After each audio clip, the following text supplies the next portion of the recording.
On the very first day we were here, I was all about the work, get the job done. Just like most of the guys that were here, I think felt the same way. But as we were leaving that afternoon, a little girl came up to the van at the window that I was sitting by, and she hollered something and then ran away real quick. And Rebecca Reed said, "Oh, did you hear what she said?" And I said, "No." And Rebecca Reed said, "She said I love you." And I made some silly joke like, "Oh, that happens to me in the States all the time." But honestly, that really touched my heart.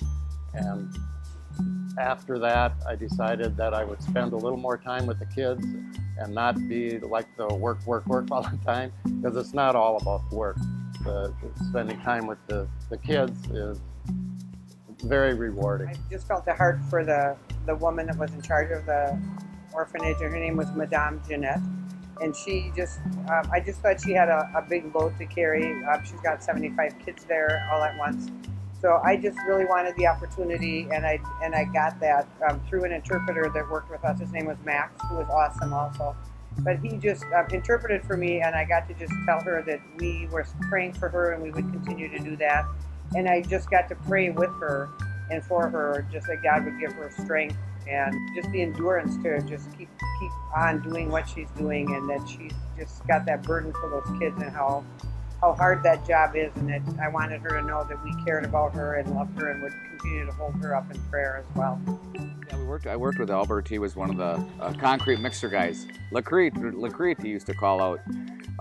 In the beginning, for about the first 2 hours when we showed up, nobody kind of knew what to do. And I think he was the first one to kind of try to make an attachment to us to try to get us involved. So we started mixing concrete on the ground. There was no concrete mixer.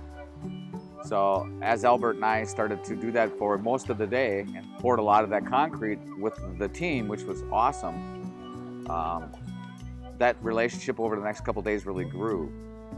We became good friends. We didn't even have to speak. We could point. There was one point the last day we were at the orphanage that Rick and a couple others were working on a project with the Haitian people, and there probably wasn't 5 words. There was a lot of pointing, and everybody kind of knew what they needed to do, and it was kind of neat to see. It was the quietest crew I ever worked on, though, because it really was. We grew into being friends, and on the end, he always hugged me when we left that day, but the last day he hugged me and he said, "Hey, I love you," and thanks. In his way, so it was nice.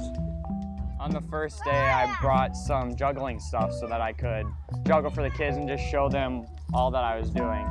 And it was a pretty cool experience because they would like try and grab it out of my hands. They made it a game to try and catch them for me, and then they'd throw them around.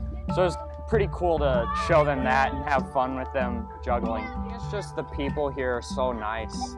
Like you walk around, I can wave at people, and they don't give me dirty looks like they might in the States.